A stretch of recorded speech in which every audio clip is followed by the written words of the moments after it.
ಬದುಕು ಮತ್ತು ಕ್ಯಾಮ್ರಾ, ನೀವು ಸುಮ್ಮನೆ ಒಂದ್ಸಲ ಯೋಚನೆ ಮಾಡಿ ನೋಡಿ ಅಂತ. ಬದುಕು ಬೇರೆಯಲ್ಲ, ಕ್ಯಾಮ್ರಾ ಬೇರೆಯಲ್ಲ ಅಂತ. ಒಂದು ಬದುಕನ್ನ, ಒಂದು ಜೀವನವನ್ನ ಅತ್ಯಂತ ಹತ್ತಿರದಿಂದ, ಅತ್ಯಂತ ಗಾಢವಾಗಿ ನೋಡುವವರು ಯಾರು ಅಂತಂದ್ರೆ ಸಾಹಿತಿಗಳು, ಪತ್ರಕರ್ತರು ಮತ್ತು ಫೋಟೋಗ್ರಾಫರ್ಗಳು. ನಾನು ಈಗಾಗಲೇ ಹೇಳಿದೆ, ಬದುಕು ಬೇರೆಯಲ್ಲ, ಕ್ಯಾಮರಾ ಬೇರೆಯಲ್ಲ ಅಂತ ಹೇಳಿದೆ. ನೋಡಿ, ಕ್ಯಾಮರಾ ನಮಗೆ ಏನನ್ನ ಕಲಿಸುತ್ತೆ? ನಮಗೆ ಫಸ್ಟ್ ಆ್ಯಂಡ್ ಫಾರ್ಮೋಸ್ಟ್ ಫೋಕಸ್ ಮಾಡೋದನ್ನ ಹೇಳ್ಕೊಡುತ್ತೆ. ನಮಗೆ ಒಂದು ವಸ್ತುವಿನ ಮೇಲೆ ಫೋಕಸ್ ಮಾಡೋದನ್ನ ಹೇಳ್ಕೊಡುತ್ತೆ. ನಮ್ಮ ಜೀವನ ನಮಗೆ ಕಲಿಸುವಂಥದ್ದು ಏನು? ಅದು ಕೂಡ ಅದನ್ನೇ. ಒಂದು ವಿಷಯದ ಮೇಲೆ, ಒಂದು ವೃತ್ತಿಯ ಮೇಲೆ, ಒಂದು ಆಸಕ್ತಿಯ ಮೇಲೆ, ಒಂದು ಗುರಿಯ ಮೇಲೆ ಫೋಕಸ್ ಮಾಡುವಂಥ, ಬೇಡದೇ ಇರುವಂಥ ವಸ್ತುವನ್ನ, ಅನವಶ್ಯಕವಾದಂಥ ಒಂದು ವಸ್ತುವನ್ನ, ವಿಷಯವನ್ನ ಬ್ಲರ್ ಮಾಡುವಂಥ. ನಮ್ಮ ಕ್ಯಾಮ್ರಾ ಹೇಳ್ಕೊಡುವಂಥದ್ದು ನಮ್ಗೆ ಅದನ್ನೇ. ಬೇಡದೇ ಇರುವಂಥ ಪಾರ್ಟನ್ನ ಬ್ಲರ್ ಮಾಡುತ್ತೆ, ಬೇಕಾಗಿದ್ದನ್ನ ಫೋಕಸ್ ಮಾಡುತ್ತೆ. ಇನ್ನೂ ಹೆಚ್ಚು ಆಸಕ್ತಿ ಇರುವಂಥದ್ದನ್ನ ಝೂಮ್ ಆಗಿ ನಾವು ನೋಡ್ತೇವೆ, ಅದನ್ನು ಅಥವಾ ಝೂಮ್ ಇನ್ ಅಥವಾ ಝೂಮ್ ಔಟ್ ಮಾಡಿ ನೋಡ್ತೇವೆ. ನಾವು ನಮ್ಮ ಜೀವನದಲ್ಲಿ ಮಾಡುವಂಥದ್ದು ಕೂಡ ಅದನ್ನೇ.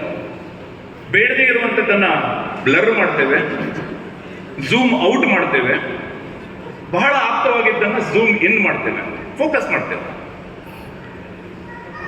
ನಮ್ಮ ಬದುಕಿಗೂ ಕೂಡ ಬೆಳಕು ಮತ್ತು ಕತ್ತಲೆ, ನಮ್ಮ ಬದುಕು ಅರಳುವಂಥದ್ದು ಕೂಡ ಬೆಳಕು ಮತ್ತು ಕತ್ತಲೆಯಿಂದ. ಕ್ಯಾಮರಾ ಇರುವಂಥದ್ದು ಕೂಡ ಹಾಗೇನೆ, ಬೆಳಕು ಮತ್ತು ಕತ್ತಲೆ.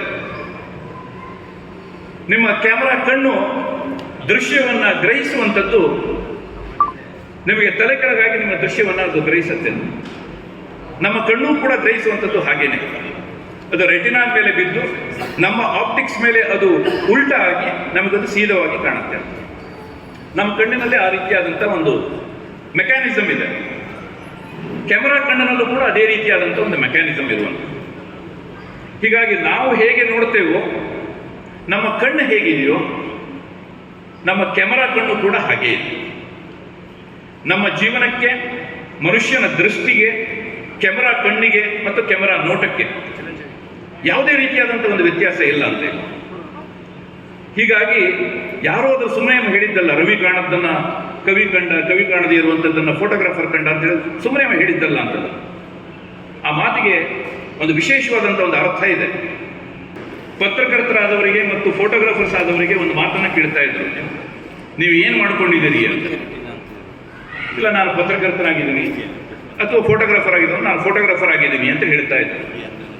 ಅದು ಸರಿ, ಹೊಟ್ಟೆಗೆ ಏನು ಮಾಡ್ಕೊಂಡಿದ್ರಿ ಅಂತೇಳಿ ಕೇಳ್ತಾ ಇದ್ರು. ಆ ಒಂದು ಕಾಲವೂ ಕೂಡ ಇತ್ತು. ಆದರೆ ಇವತ್ತು ಪತ್ರಕರ್ತರು ಮತ್ತು ಫೋಟೋಗ್ರಾಫರ್ಗಳು